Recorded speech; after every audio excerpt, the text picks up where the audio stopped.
My son went to the coast with his wife and mother-in-law, leaving me on the farm to tend the garden. The next day, he called, "Mom, what happened to the cards? We can't use a dime." My reply stunned them all. For 73 years, I poured my entire life into my family, carrying them on my shoulders, giving them my all. And how did they repay me? They tried to erase me, to steal everything I had. But they severely underestimated the old woman they thought was just an inconvenience.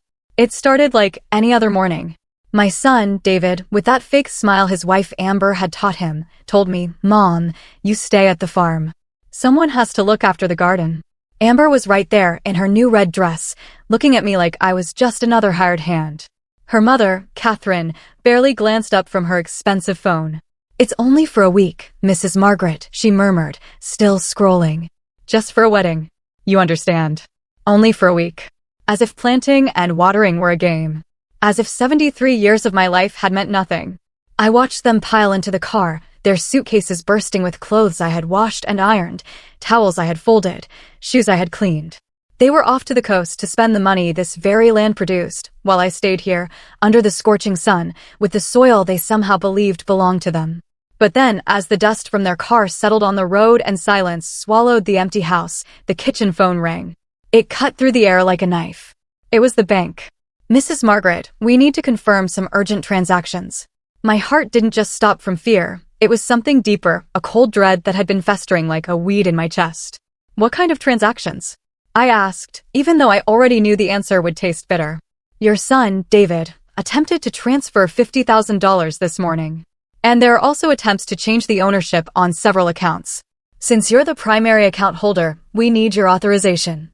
$50,000. The money we'd saved from selling the cattle last month. The money meant for fixing the leaking roof, for my blood pressure medicine, for keeping this farm, our livelihood, alive. A voice I barely recognized myself said, "I don't authorize anything. Block everything right now." I hung up, standing in that kitchen where I'd prepared thousands of meals for a family that now saw me as a nuisance. The yellow walls I'd painted 10 years ago seemed to witness every silent endurance. That night, as I watered the tomatoes and lettuce they'd eat upon their return, my phone vibrated. It was David. "Mom, what happened with the cards? We can't withdraw a single cent. Can't pay for anything." His voice was desperate, almost hysterical. I could hear Amber screaming in the background and Catherine cursing in that elegant, hushed tone she thought no one could hear. "Mom, are you there? Answer me." I took a deep breath. The air smelled of damp earth and the jasmine I'd planted 2 decades ago, back when I still believed this family valued me. "I'm here, David. We're stranded in this hotel. We can't even pay the bill." "What did you do?" What did I do? As if protecting my own money was a crime. As if I didn't have the right to decide what was rightfully mine. "I did what I had to do, son." "But Mom, it's an emergency. We need the money." "An emergency?" Their beach vacation was an emergency, but my blood pressure medicine wasn't. The roof leaking over my bed wasn't. The farm expenses, the ones that supported this entire family, those weren't emergencies. "The only emergency here, David," I said, cutting him off, "is that I finally opened my eyes." And I ended the call. I had worked my whole life for this family. Sacrificed my dreams, my youth, my health. And now I was discovering they were planning to take even the last thing I had left. But there was something else they didn't know. Something I discovered just 3 days ago, when Helen, my neighbor, came over for coffee. Something that changed everything. 3 days before that desperate call, Helen had visited, as she did every afternoon. She always brought her favorite white ceramic mug, the one with flowers I'd given her last year. She settled into the rocking chair on the porch, the same one my late husband used to read his newspaper in. "Margaret," she said, her voice soft, the way it was when she had something serious to share. "I need to tell you something I heard in town." I was peeling oranges, but her tone made my hands freeze. The peels tumbled to the floor like withered suns. "What is it, Helen?" She glanced towards the road, as if someone might be listening. "Yesterday, I was at Mr. Henderson's law office, renewing my land papers, you remember? While I was waiting, I overheard Amber talking on the phone. My heart hammered. Amber at the lawyer's office? No coincidence. She was talking about selling the farm, Margaret. She said they already had a buyer, that they just needed to convince you to sign some papers. They were going to tell you it was for renewing the insurance." The oranges rolled across the floor. My hands trembled like leaves in a storm. "Are you sure about what you heard?" "As sure as my name is Helen Marie." And there's more. She also mentioned changing the bank accounts to David's name, said it was more convenient for a woman your age. And then, Margaret, I heard something that chilled my blood. She said that after the sale, they were going to take you to a nursing home in the city, that they'd already set aside the money to pay for it. A nursing home. As if I were a piece of old furniture, no longer useful. As if 73 years of life were worth nothing. I couldn't sleep that night. I lay awake, staring at the ceiling that leaked when it rained, every strange conversation from the past few months replaying in my mind. The way Amber and Catherine would fall silent when I walked into the living room. The whispered phone calls. The papers they'd quickly stash away. I remembered when Amber came over 6 months ago with that green folder, insisting I sign some insurance documents. I'd signed without reading, trusting them like a fool. What was really in those papers? Everything made sense now. David's insistence that I update my bank information. Their constant pressure for me to give them power over my accounts, just in case. Catherine's frequent visits, she who barely spoke to me before, now showing up with store-bought cakes and fake smiles. I got up before dawn and walked the entire farm. I touched every tree I had planted, the avocado trees from when David was 10, the mango trees that grew with him. The garden where I taught my granddaughter to recognize plants before Amber decided it was too dangerous to bring her here. This land held my footprints on every meter, my sweat watered every furrow, my tears fed every seed. And they wanted to take it from me like a toy from a child. The next day, very early, I walked to Helen's house. Her chickens clucked in the yard. The smell of burning wood drifted from her chimney. I needed to think, a place where I felt safe. Her small kitchen always smelled of cinnamon and freshly brewed coffee. Helen, I said, I think I have to do something before it's too late. She poured me coffee in that flowered mug and sat across from me. Her eyes, the color of old honey, looked at me with an understanding only years of true friendship can give. What do you need, Margaret? I need to go to the bank today and to the lawyer. But first, I need you to help me review all the papers I've signed lately. We went back to my house and spread out all the folders and documents I had saved without truly understanding. Helen, with her sharper eyesight, read the fine print. Margaret, she said an hour later, her voice trembling, these papers you signed last month, they give David the power to sell properties in your name. My world swayed. I'd signed my own death sentence without knowing it. And this other one. This one gives him full access to all your bank accounts. With these papers, they can do whatever they want with you, Margaret. I cried. For the first time in years, I cried like a child. For my naivety, for my blind trust, for having raised a son capable of such betrayal. But the tears dried quickly. In their place came something I hadn't felt in a long time, rage. A clean, clear rage that filled me with energy I thought I had lost forever. We went to the bank together. There, they explained everything David had tried to do over the past 2 months, loan applications using the farm as collateral, attempts to change authorized signatures, requests for copies of all my bank statements. Luckily, Mrs. Margaret, the manager, a young woman with a concerned voice, told me, you had given us specific instructions years ago not to authorize anything without your physical presence. Your son seemed very upset when we told him we needed to speak with you first. He even brought a lawyer last week, insisting he had a legal right. Very upset. Of course, he was upset. His plans to rob me were failing because of a detail he'd forgotten. Years ago, when my husband died, I had been cautious. I'd put those restrictions in place in case one day I lost my memory. What can I do to protect myself completely? I asked. Cancel all the powers of attorney you've granted. Change all your passwords. Establish new restrictions. And if you want my advice, Mrs. Margaret, do it today. Then we went to the lawyer, Mr. Davies, an older man who inspired confidence the moment you saw him. His office was full of books and smelled of old wood and wisdom. Mrs. Margaret, what you're telling me is very serious, but it has a solution. These documents you signed can be revoked. You were under emotional distress. You didn't have independent legal representation. He explained my rights. He showed me how to protect my assets, how to ensure no one could take what was rightfully mine. I signed new documents. I changed all the authorizations. I put legal locks in place that neither David, nor his wife, nor his mother-in-law could ever break. And if they try to force me to sign something? I asked. These documents protect you, Mrs. Margaret. No one can force you to do anything with your property. And if anyone tries, that's called coercion, and it's a crime. Besides, I have notified the bank and the notary's office. Any document they try to submit with your signature will be verified directly with you. I returned home that afternoon feeling different, as if I had woken up from a long, confusing dream. The farm looked the same green mountains, the same infinite sky, the same trees I'd planted decades ago. But I was no longer the same woman who had left that morning. For the first time in months, maybe years, I felt in control of my own life. That night, when David called to tell me about the trip, I already knew exactly what I was going to do. I let them leave. I let them believe they had won, that old Margaret would obediently stay home, tending the garden like just another employee. But while they were packing their bags, I was packing mine too. Not to go anywhere, but to stay, to plant my roots deeper than ever. And when the bank phone rang the next day, I was ready. The storm was just beginning. But for the first time in a long time, I had an umbrella. David's call woke me up on the second day of their vacation. His voice was different, higher-pitched, with that tone he used as a child when he knew he'd done something wrong. "Mom, there's a problem. The cards aren't working. None of them." I sat up slowly, feeling the morning sun stream through the window. The chickens were already clucking, asking for their food. Life was going on as normal here, while theirs was falling apart 200 miles away. "What kind of problem, David? We can't pay for anything. Not the hotel, not the food, not the gas. It's like all the accounts are frozen." I heard Amber screaming in the background. Her voice was distorted over the phone, but I made out a few words. Useless. "Your mother, fix this." Mom, I need you to go to the bank right now. It must be a system error. A system error, as if I were that naive.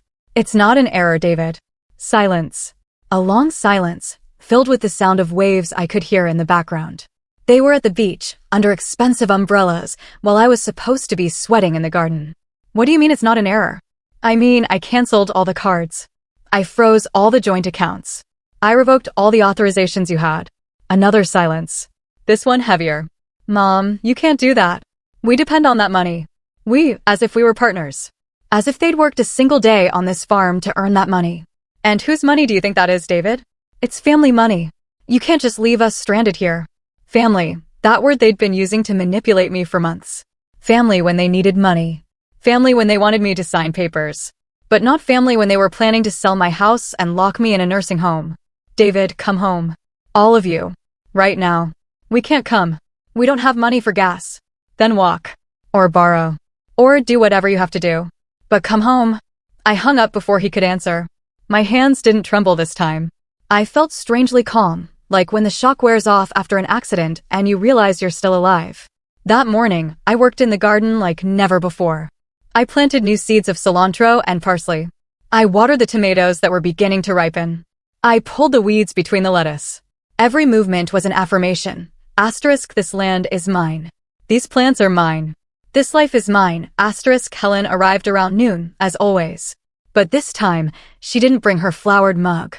She brought a bag full of freshly made pastries and a bottle of bourbon. "To celebrate," she said, her whole face crinkling with a smile. "Celebrate what?" "That you finally got your nerve back, Margaret." We sat on the porch, eating pastries and taking small sips of the bourbon that burned my throat in the best way. The midday sun felt like a blessing. "Do you think I did the right thing, Helen?" "Honey, the only thing you did wrong was taking so long to do it." She told me that for months she'd seen how I was fading, how I'd stopped smiling when I talked about David, how my shoulders had started to stoop under the weight of always being available for everyone. "Your late husband, God rest his soul, once told me, Helen, if anything happens to me, make sure no one takes advantage of Margaret. She's too good for her own good." Those words touched my soul. My husband had seen something I had refused to see for years. The phone rang again at 3 in the afternoon. This time it was Amber. "Mother-in-law, we need to talk." Her voice had lost all its usual fake sweetness. Now it sounded sharp, desperate. "Speak. What's going on? Why did you do that with the accounts?" "What do you think, Amber?" "I don't know. That's why I'm asking. We're stranded here." I got up from the porch and walked into the kitchen. I needed to be moving for this conversation. "You know what, Amber? I think you do know. I think you know exactly why I did what I did. Don't I? You don't know anything about a conversation at Mr. Henderson's law office? You don't know anything about papers to sell the farm? You don't know anything about plans to take me to a nursing home." Total silence. I couldn't even hear the waves in the background anymore. "Mother-in-law, don't call me mother-in-law. Mothers-in-law are family, and you stopped being my family the day you decided to rob me. It wasn't robbery. It was for your own good. A woman your age can't manage such a large property on her own. There it was. The truth, finally. A woman my age, as if 73 were a disease. As if experience were a disability. And who decided that? You. Your mother. My own son. We were all worried about you. Lies. You were worried about the money, about the property, about what you could get if I disappeared from the picture. I heard her pass the phone to someone else. It was Catherine. Margaret, let's be reasonable. You can't stay alone on that farm forever. You need help. You need care. Catherine's voice was condescending, as if she were explaining something to a foolish child. You know what I need, Catherine? I need you and your daughter to stay away from my family. I need you to stop manipulating my son. And I need you to understand that this farm will be mine until the day I die. You're making a terrible mistake. Without us, you can't handle the business. You don't understand banks or taxes or anything. There it was again. The same old song. The poor old woman who doesn't understand anything. The same woman who had managed this farm for 40 years, who had raised cattle, negotiated with buyers, paid taxes, and managed employees long before Amber even knew how to write her name. You know what, Catherine? You're right about one thing. I did make a terrible mistake. But it wasn't today. It was 6 months ago when I trusted you. I hung up for the second time that day. This time I trembled a little, not from fear, but from a strange energy coursing through my body, as if I had been asleep for years and was finally waking up completely. Helen was still on the porch, rocking gently and looking at the mountains. Everything okay? She asked without turning. Everything's perfect. That night, I had dinner alone for the first time in months without feeling lonely. I made scrambled eggs with tomatoes and onions from my own garden. The silence of the house didn't weigh on me, it embraced me. After dinner, I went out to the yard and looked at the stars. It had been years since I had seen them so clearly. Maybe because it had been years since I had taken the time to look up. They would be back tomorrow, furious, desperate, probably with a new plan to convince me I had lost my mind. But for the first time in a long time, I knew exactly who I was and what I wanted. They arrived at dusk on the third day, like a storm you see coming from afar. David's car kicked up a cloud of dust that took minutes to settle. I was watering the plants, but I left the hose running and sat in the rocking chair on the porch to wait for them. They got out of the car like actors in a poorly rehearsed play. David first, with that scolded child face he used to make when his father caught him in mischief. Amber next, in her wrinkled green dress, her hair disheveled from the trip. And finally, Catherine, adjusting her sunglasses even though the sun was already setting. None of them looked at me directly at first. They just stood there, as if waiting for me to speak, as if I owed them an explanation. The silence stretched so long that even the crickets fell quiet. Well, I finally said, without getting up from the rocking chair. David was the first to walk towards the porch. His steps sounded heavy on the wooden planks his father had laid 15 years ago. Mom, we need to talk. Talk. He sat on the step, the position he used as a child when he wanted me to forgive him for something. But he was 42 now, and childhood tricks no longer worked on me. I don't understand what happened. Why did you do what you did? You really don't understand, David? Amber approached then, those high heels that had no place on a farm making her walk awkwardly. Mother-in-law, I think there was a misunderstanding. We never meant to hurt you. I looked at her directly for the first time. Her eyes were swollen. She'd probably cried during the trip, but they weren't tears of remorse. They were tears of frustration for having lost. A misunderstanding? Is that what you call planning to sell my house behind my back? We just wanted what was best for you. Catherine had stayed by the car, as if ready to flee, but her voice carried clearly to the porch. Margaret, a woman your age shouldn't be alone in such an isolated place. It's dangerous. I got up from the rocking chair for the first time since they arrived. My legs felt solid, firm, as if they had regained a strength I'd forgotten I had. Dangerous. You know what's dangerous, Catherine? Trusting family who plan to rob you. Signing papers without reading because you think your own son would never harm you. David stood up too. In his eyes, I saw something I had never seen before, fear. Fear that his plan had completely failed. Mom, the papers you signed were just to protect you, so that if something happened to you, we could help you. Protect me by calling me crazy? By telling people in town I'm losing my memory. The color drained from his face. He didn't know I'd heard that conversation last week, when they thought I was napping. I never. Yes, you did. You told Mr. Henderson that I was starting to show signs of dementia, that sometimes I didn't remember things, that it was necessary for you to have legal control over my decisions. Amber took a step back, her heels sinking into the soft garden soil. David, maybe we should go. She's upset. I'm not leaving. She's my mom and I'm going to fix this. Fix what exactly? I asked, my voice coming out louder than I expected, filling the space between us. Fix this misunderstanding. Make you understand that everything we did was with you in mind. I stepped off the porch and walked until I was standing in front of him. David was tall. He always was. But at that moment, I felt taller than him. You want me to understand? Fine. Then explain to me why you had a buyer for the farm. Explain why you had already set aside money for a nursing home. Explain why Amber was looking up prices for apartments in the city. Every word I said was like a blow. I saw them shrink, search for excuses they no longer had. Mom, we never, no more lies. I've heard enough lies. Catherine finally approached, walking with that fake elegance she used when she wanted to impress. Margaret, be reasonable. You can't live alone forever. You need someone to take care of your affairs. Someone like you? People. Who planned to rob me and then throw me out like an old dog? No one was going to throw you out. The home we chose is very good. It has gardens and activities. There was the full confession.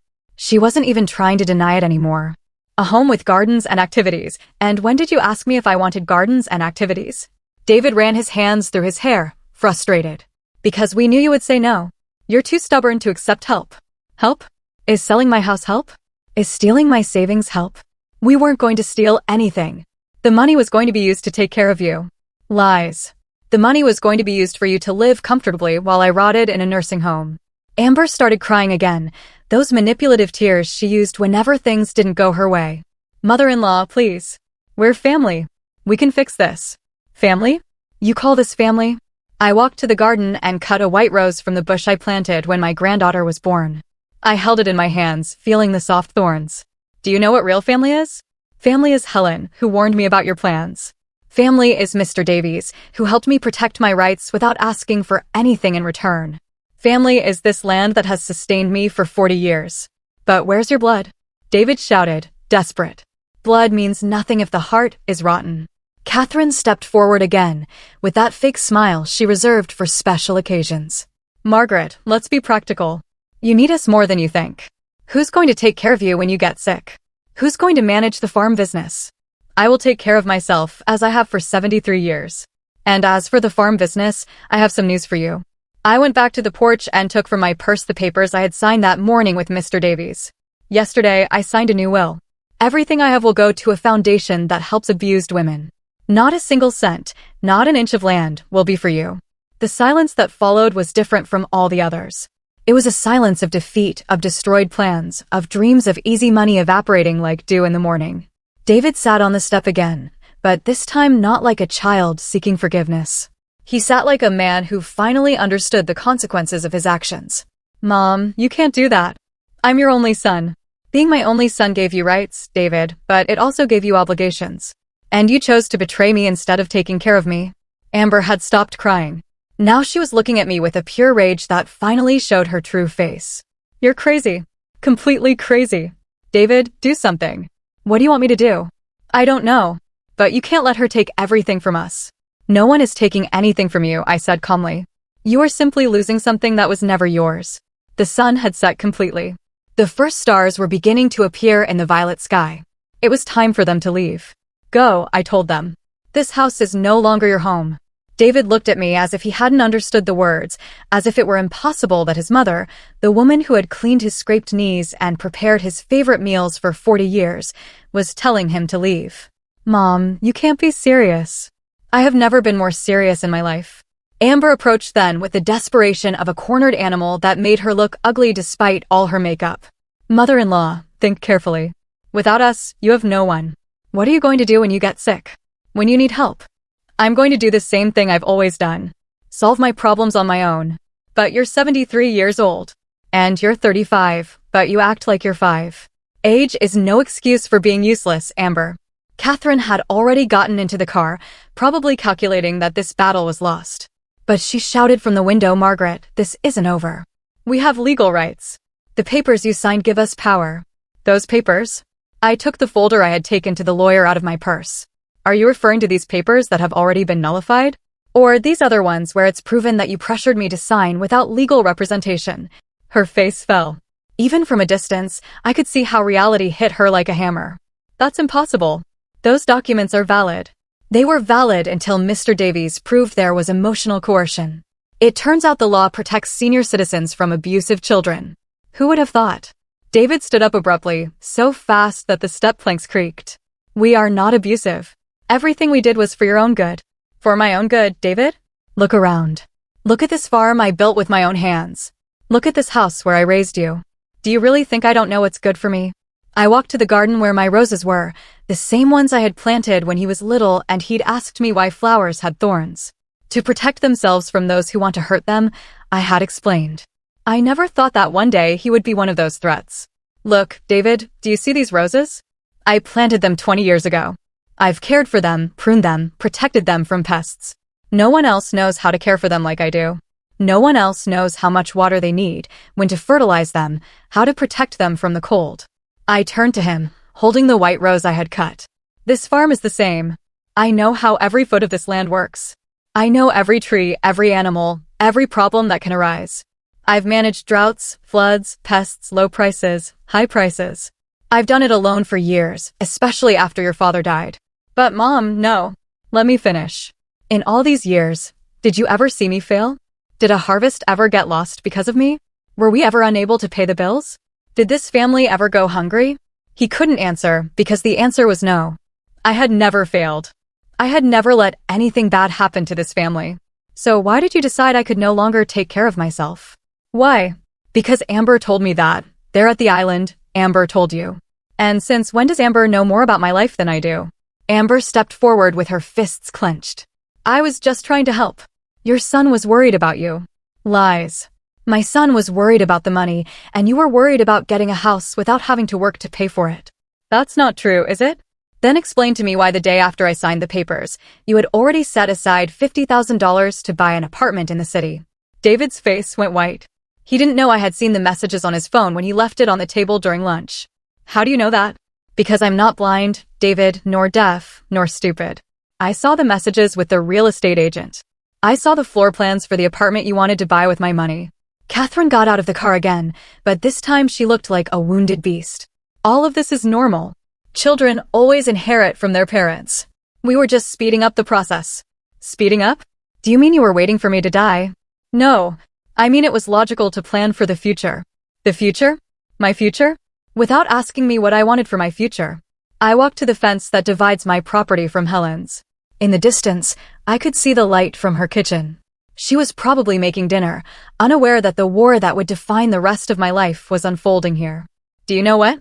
My future was in your plans? 3 meals a day in a communal dining room. A single bed in a room I would share with a stranger. Scheduled activities as if I were a 5-year-old child. Visits once a month if you had time. The home we chose was very good. Amber protested. Did you visit it? Well, we saw the pictures online. The pictures online? You were going to lock up your husband's mother in a place you didn't even know in person. David approached then, with that lost child face that broke my heart despite everything. Mom, forgive me. I know we messed up, but we can fix this. We can start over. For a moment, just a moment, I was tempted to forgive. To hug him like when he was little and had nightmares. To tell him everything was going to be okay. But then I remembered the conversation I had overheard 3 nights ago when they thought I was asleep. David telling Amber, it won't be long now. When she's in the home, we can do whatever we want with the farm. Start over, he repeated, as if nothing happened. Yes, exactly. We can forget all this. David, look me in the eyes. He did. In those eyes, I saw the boy he had been, but also the man he had become, a man capable of betraying his own mother for money. I can't forget. And even if I could, I don't want to. Why? Because what you did taught me something important. That family is not just blood. Family is respect. It is affection. It is protection. You took all 3 things from me. Amber started walking towards the car, dragging her feet. David, let's go. She's not going to change her mind. I'm not leaving. She's my mom. Your mom has already made her decision, and we can't stay here like beggars. David looked at me one last time. In his eyes was something I had never seen before, the understanding that he had lost something forever. Not just the inheritance, not just the money. He had lost his mother. Is there really no way to fix this? There was a way, David. It was called not betraying me. Mom, go. Please, before I say something I might regret. He stood there for what felt like hours, but was probably only minutes. Finally, he walked to the car with slow steps, as if each step pained him. Before getting in, he turned one last time. I love you, Mom. I loved you too, David. Past tense.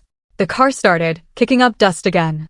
I watched the taillights recede down the road until they became red dots in the darkness. When they disappeared completely, I sat on the porch step. For the first time in days, everything was silent. And for the first time in years, that silence felt like peace. I sat on the porch step until the stars completely filled the sky. The night air smelled of jasmine and damp earth, a scent that had always calmed me.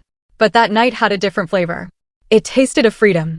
Helen appeared on the path connecting our properties, walking slowly with a steaming mug in her hands. Mind if I sit with you? She asked, though she already knew the answer. Not at all. In fact, I need the company. She settled on the step next to me and handed me the mug. Hot chocolate with cinnamon. Exactly what my soul needed at that moment. I saw them leave, she said after a while. Everything okay? Everything's perfect. We sat in silence, sharing the chocolate. Helen has that wisdom of knowing when to talk and when to simply be present. You know what's the strangest thing? I finally said. I thought I would feel sad. I thought I would cry. That I would regret it. And you don't feel that way? No. I feel free. As if a weight I didn't know I was carrying has been lifted from my shoulders. Helen nodded slowly. My grandmother used to say that sometimes you have to prune the sick branches so the tree can grow healthy. That night, I slept better than I had in months. I didn't wake up at 3 a.m. worrying if I had properly secured the bank accounts. I didn't get up thinking about what excuse Amber would invent to ask for money. For the first time in a while, my mind was at peace. The next morning, as I was making coffee, the phone rang. For a moment, I thought it would be David, apologizing or trying to manipulate me again. But it was Mr. Davies. Mrs. Margaret, good morning. How are you feeling? Like new, Mr. Davies. And you? Very well. I'm calling because I wanted to confirm some details of the will we signed yesterday. Are you sure about your decisions? More sure than ever. Perfect. I also wanted to inform you that your son came to my office very early this morning. He wanted to know if there was any way to contest the changes you made. I wasn't surprised. David had always been persistent when he wanted something. And what did you tell him? I explained that the documents are perfectly legal and that you are in full possession of your mental faculties. I also suggested that if he wanted to reconcile with you, he should come and talk to you directly, not through lawyers. And what did he say? He left without a word. After hanging up, I decided it was time to start my new life in earnest. I couldn't stay lamenting the past. I had to build something new, something meaningful. I walked all over the farm, seeing it with different eyes. It was no longer just the property I had inherited from my husband. It was no longer just the place where I had raised my son. Now it was my future, my project, my legacy. The house needed repairs. The kitchen roof had leaks we had ignored for months because we didn't have the money to fix it, according to Amber. But now that I didn't have to support 3 non-working adults, I did have money. I called Mr. Peterson, the town's contractor, an honest man who had worked for us for years. Mrs. Margaret, what a pleasure to hear from you. How can I help you? Mr. Peterson, I need you to come and look at the house. I want to make all the repairs we've been putting off. All of them. Are you sure? That's going to be a big project. I have time and I have money. When can you come? I'll stop by tomorrow morning if that works for you. Next, I called the veterinarian. For months, I had wanted to buy more chickens and maybe some goats, but Catherine complained about the noise and the smell. Dr. Bell, this is Margaret. Could you advise me on expanding my coop? Of course. What do you have in mind? I want to start a small farm. Chickens, goats, maybe some pigs. Something that will give me a steady income, but also keep me busy. That sounds like an excellent idea. Is your family on board? My family is me, doctor, and I am completely on board. That afternoon, Helen and I sat at the dining room table making plans. She brought paper and pencil, and I laid all my ideas on the table. What if we start a small home-cooked meal business? Helen suggested. Your cooking is delicious, and I know how to make preserves and jams. Do you think it would work? There's no one in town who sells homemade food. All the women work outside the home now. I'm sure there's a market. We started crunching the numbers. With the savings I no longer had to share with David and his family, I could invest in basic equipment for a small commercial kitchen. And we could sell it the Saturday market, Helen added, or even do home delivery. For the first time in years, I was excited about something. I had a project, a purpose, a reason to get up every morning that wasn't just survival. That night, as I ate dinner alone in the kitchen, I realized something. The house felt bigger, not emptier. Bigger, as if I had reclaimed spaces I didn't know I had lost. The phone rang at 9 at night. It was a number I didn't recognize. Margaret. The voice was of a young, shy woman. Yes, this is Margaret. Who is this, please? It's Jeremy's wife, your neighbor, Mrs. Thompson's son. She gave me your number. Jeremy, the young man who had studied business administration and now worked in the city. What can I do for you, honey? Mrs. Thompson told me you're thinking of starting a food business. I work in marketing and I was wondering if you would need any help. What kind of help? Well, I could help you with social media, with label design, with promotion. I would love to be part of a project like that. And how much would you charge for that help? Nothing at first. If the business works out, we could talk about a small partnership. But first, I want to help you get off the ground. I hung up the phone with a huge smile. I didn't just have a project. I had a team. The next day, Mr. Peterson arrived early with his tape measure and notebook. We went over the whole house, from the roof to the foundations. Mrs. Margaret, this house is solid. It just needs some love and maintenance. How long would it take to make it like new? About 3 months, working every day. But it's going to look like a palace. Do it. While Mr. Peterson was taking measurements, I walked to the back of the property where I had always wanted to build a small workshop. My late husband had dreamed of having his carpentry shop there, but we never found the time or the money. Now I had both. I took out my phone and dialed the number of the construction company. Good morning. I need a quote for a new construction. What type of construction? A carpentry workshop. And next to it, a small commercial kitchen. When do you need it by? I'm in no hurry, but I want it to be perfect. For the first time in 73 years, I was building something just for me, without having to ask for permission, without having to justify expenses, without having to listen to complaints about the noise or the mess. It was my money, my land, my decision, and it felt glorious. 6 months passed before I heard from David again. 6 months in which my life changed completely, as if I had emerged from a chrysalis and could finally fly. The house turned out beautiful. Mr. Peterson hadn't exaggerated when he said it would look like a palace. New roofs, restored floors, walls painted a soft yellow that made the whole house feel full of sun. The commercial kitchen worked perfectly, and the carpentry workshop was exactly as my husband would have dreamed. Helen and I had turned our home-cooked meal project into a small empire. We sold pies on Tuesdays, pastries on Thursdays, and preserves every day. On weekends, the town market was filled with people who came specifically to buy our products. Mrs. Margaret, Mr. Henderson, the notary, would tell me every time he passed by our stall, "You've aged backwards 10 years." And it was true. I felt stronger, clearer, more alive than I had in a long time. I worked from 5 a.m. until 7 p.m., but it was work that filled me with satisfaction instead of draining me. Jeremy's wife, whose name was Ashley, had been a blessing. She created a social media page that had thousands of followers. She named it Grandma Margaret's Kitchen. And although I protested because I wasn't anyone's grandmother, the name stuck. We had hired 3 young women from the town to help us, women who needed work and were quick learners.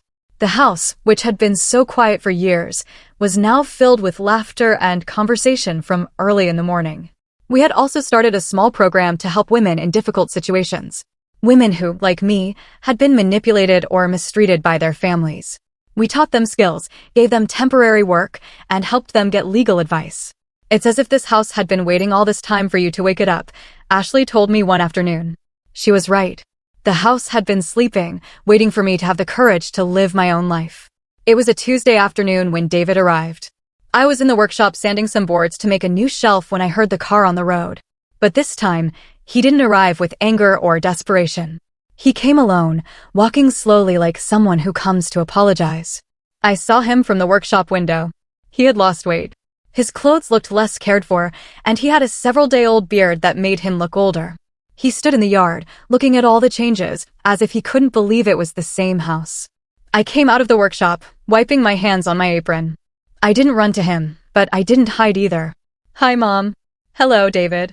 We stood there, separated by a few feet that felt like miles. The house looks different. It's alive again. He nodded slowly, as if he understood the message behind my words. Can I sit down? It's your decision. He sat on the porch step in the same place he had sat last time, but now he looked small, defeated. Mom, I came to apologize. I didn't answer. I had learned the power of silence. I know what we did was wrong. I know there's no excuse, but I wanted you to know that I've realized everything. Everything what? That you were right, that Amber manipulated me, that I lost the most important person in my life because of greed. And Amber. She left 3 months ago. She took everything she could and left with a man she met in the city. I didn't feel satisfaction hearing that. I didn't feel pity either. It was simply information. And Catherine is in a nursing home. Her own son committed her when she ran out of money. The irony was perfect, but I said nothing. Mom, I know I don't deserve forgiveness. I know it's probably too late, but I wanted you to know that I've learned. That by losing you, I realized what really matters in life. I sat in the rocking chair, but kept my distance. What do you want, David? Nothing. I'm not here to ask for anything. I'm just here to tell you that I love you, that I've always loved you, even if my actions said otherwise. And what have you been doing these months? Working. I work in construction now. It's hard, but it's honest. I sleep in a rented room, eat at cheap diners. I'm trying to understand how I became so stupid. For the first time in the conversation, his eyes filled with real tears. Not tears of manipulation, but of real remorse. I see the life you've built without us. And I realize that we were the ones holding you back. You didn't need us to take care of you. We were the ones who needed you. At that moment, Helen came out of the kitchen, wiping her hands on her apron. Margaret, everything okay? Everything's fine, Helen. I'd like you to meet David, my son. Helen looked at him with that look older women have when they're sizing up a man. A look that sees straight into the soul. A pleasure, David. I've heard a lot about you. David turned red. He knew exactly what kind of things Helen had heard. The pleasure is mine, ma'am. Are you staying for dinner? David looked at me, waiting for my answer. You can stay if you want, but not as family. As a guest. I understand. Helen left, but not before winking at me. She knew she was giving me space to decide what to do. Mom, do you think that someday we could try to be a family again? I don't know, David. Family isn't something you can break and glue back together like a vase. Once trust is broken, things are never the same again. I know, but maybe they could be different better. Better how? More honest, more respectful, more real. I looked at him for a long time. In his eyes, I no longer saw the manipulative man who had tried to rob me. I saw the boy he had been, but I also saw something new, real humility. Do you know what you have to do if you want to try to rebuild something with me? What? You have to earn it. Not with words, but with actions. You have to prove to me over months, maybe years, that you have truly changed. How? By working honestly. By living honestly. By respecting my decisions, even if you don't like them. By treating me like a whole human being, not like an old woman who needs to be cared for. And if I do all that? If you do all that, maybe someday we can be friends. But we will never go back to being the mother and son we were before. That relationship died the day you decided to betray me. He was quiet for a long time. Finally, he nodded. I understand. And I accept those conditions. Good. Then you can start by staying for dinner. But then you leave. And if you want to come back, you let me know beforehand. Thank you, Mom. You don't know what this means to me. Don't call me Mom yet. Call me Margaret. You have to earn the right to call me Mom again. That night, the three of us had dinner in silence. David ate slowly, as if it were the first home-cooked meal he'd had in months. It probably was. When he finished, he helped me wash the dishes without being asked. Helen had gone to her house, leaving us alone. The food was delicious, he told me. Thank you. Can I ask you something? Ask. Are you happy? The question took me by surprise. No one had asked me that in years. Yes, I said after thinking about it. For the first time in a long time, I am happy. He left that night without promising to return. Without asking for anything more. He just left. And for the first time in months, the goodbye didn't feel like a war. David came back 3 weeks later. This time he called before coming, as I had asked him to. Margaret, can I visit you on Sunday? I wanted to help you with something if you need it. Help me with what? With whatever. I know you have the food business. Maybe you need someone to carry heavy things or fix something. The offer surprised me. For years, David had avoided any physical work on the farm. He always had an excuse. His back hurt. He had important things to do. That kind of work was for employees. Come on Sunday at 8 in the morning. There are a few things I need fixed. He arrived on time, dressed in work clothes and old boots. He looked different, thinner, but also stronger, as if the physical labor had hardened him in a good way. What do you need me to do? The goat pen needs repairing. Some of the boards are loose. He worked for 4 hours without complaining. I watched him from the kitchen window while I prepared dough for pastries. He moved differently, with more care, with more respect for the tools and materials. He was not the same man who once considered this type of work beneath him. At noon, I brought him a glass of cold water and a plate of food. "Thank you," he said, and sat down to eat on the ground, leaning against a tree. "Why are you doing this, David? Fixing the pen? All of this coming, working, acting like you're a different person." He chewed slowly before answering. "Because when I lost you, I realized I had lost the only person who really knew me. The only one who loved me unconditionally. I loved you unconditionally until you put conditions on it." "I know. And I also realized something else." "What?" "That I never really knew you. I thought you were just my mom, the woman who took care of me. But you're so much more than that." He looked around, seeing the thriving business, the improvements to the house, the new energy in everything. "You're a businesswoman. You're a leader. You're a woman who can build an incredible life from scratch. And I was so blind I didn't see it." His words reached me. But I didn't let myself get carried away by emotion. "And what do you want to do with that information?" "I want to get to know you for real. As the person you are, not as the idea I had of you." "That's going to take time." "I have time." He finished his work and left without asking for anything more. Without asking when he could come back, without suggesting we eat together, without trying to force an intimacy that no longer existed. Over the next few months, David came every 2 weeks. He always called before. He always came to work. He fixed the roof of the chicken coop, painted the fence, helped build a new storage area for the business. Helen watched him with the prudence of an older woman who has seen many broken promises. "What do you think of him?" I asked her one afternoon. "He's trying to be different, but time will tell if it's real or just an act." "How can I tell the difference?" "Men who really change don't make a show of their change. They just change." She was right. David didn't talk much during his visits. He didn't try to impress me with grand gestures or dramatic promises. He just worked, ate what I offered, and left. One day, he arrived with bruises on his hands. "What happened to you?" "A fight at work. A coworker was harassing a new girl, saying nasty things to her. I told him to stop, and he told me to mind my own business. I told him that respecting women was my business." He hadn't said those words to impress me. He had said them because it was the truth. And for the first time in months, I felt something like pride for my son. But the real change I saw 6 months later when he arrived accompanied by an older woman. "Margaret, I'd like you to meet Mrs. Davis. She's my boss on the construction site." Mrs. Davis was a woman in her 60s, weathered by the sun and work, with intelligent eyes and strong hands. "Mrs. Margaret, your son has told me a lot about you. I wanted to meet the woman who raised one of my best workers." David turned red. "David is responsible, punctual, and never complains about hard work," Mrs. Davis continued. "But most importantly, he respects the women on the team. That's not common in this business." After they left, I thought about Mrs. Davis's words. David had really changed, not just with me, but in all aspects of his life. He called me that night. "Margaret, tell me, what?" "I wanted to thank you." "For what?" "For giving me the chance to get to know you, and for teaching me what respect means." "I didn't teach you anything, David. You decided to learn." "Maybe, but you had to be very strong to cut me off when it was necessary. Another mother would have forgiven me without another thought, and I would have remained the same terrible man. And now I'm different. Not perfect, but different. And it's thanks to you having the courage to tell me the truth." A year after that first reconciliation visit, David arrived with a proposal. "Margaret, I've been thinking about something." "About what?" "Would you like for us to be partners?" "Partners in what?"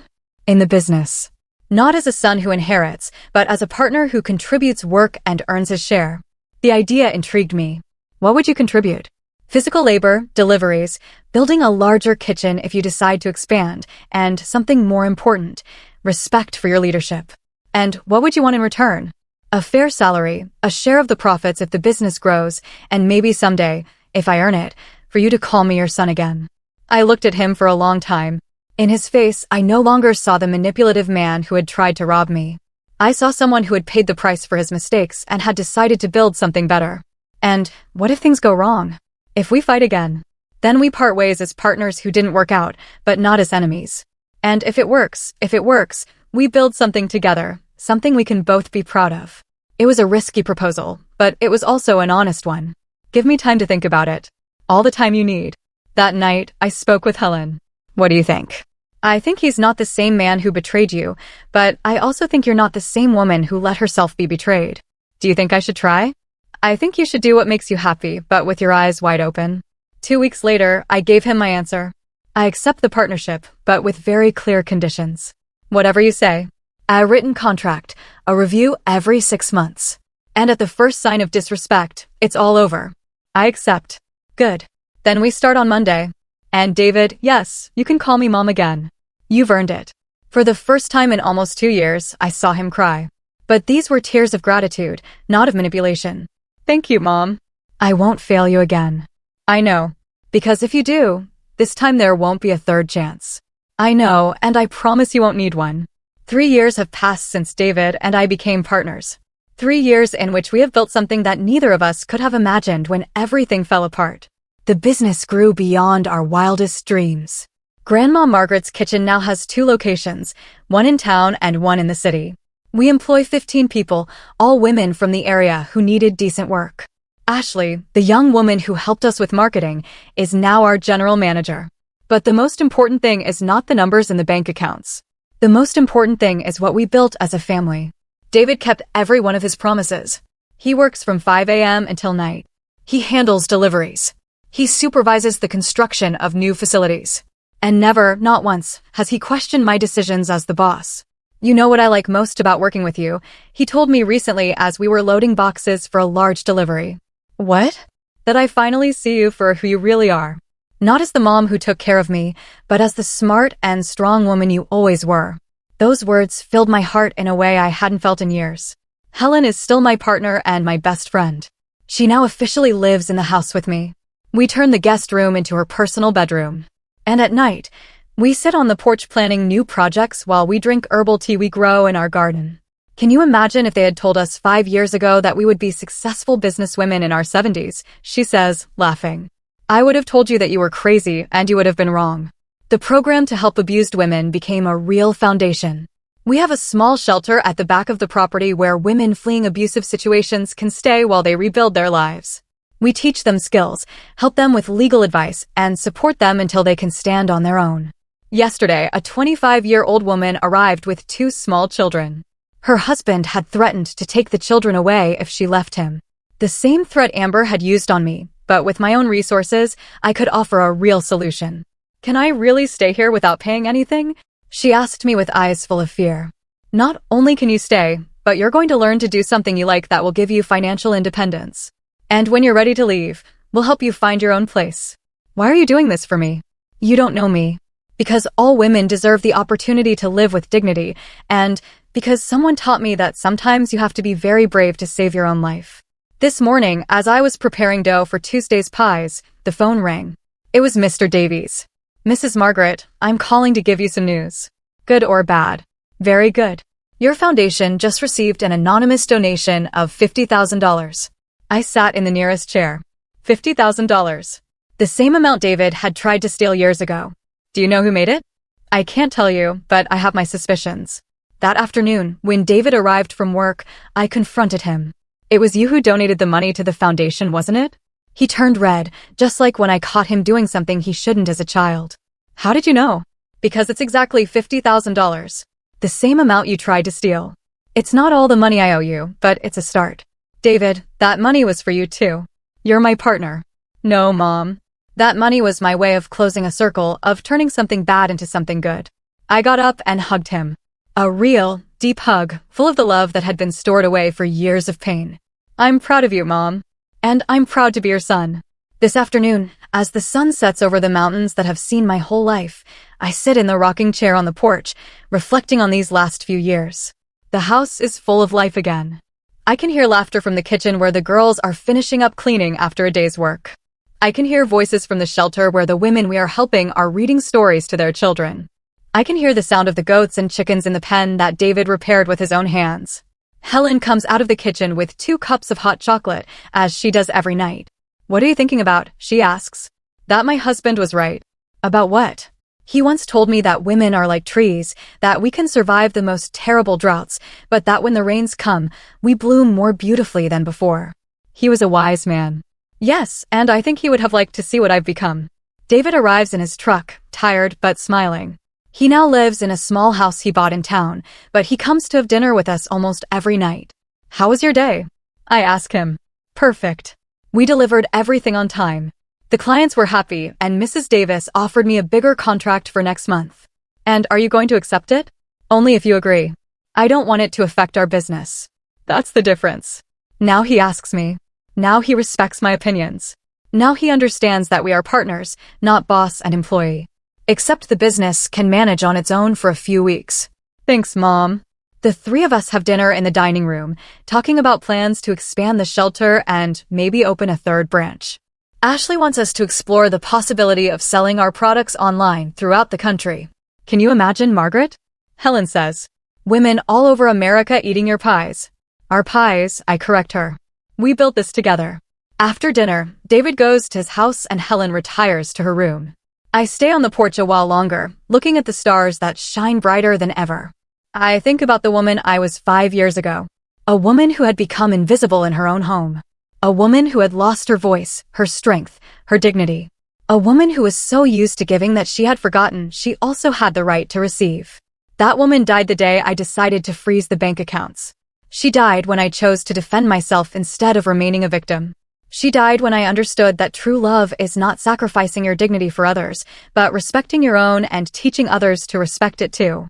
In her place, this woman was born, an entrepreneur, a leader, a protector of other women, a mother to a son who finally understands what respect means. The phone rings one last time before I go to bed. It's Ashley, the manager. Mrs. Margaret, I'm sorry to bother you so late, but I wanted to give you some news. What happened? A national magazine just called. They want to do an article on women entrepreneurs over 70. You are their first choice. An article about me, about you, and about everything you've built.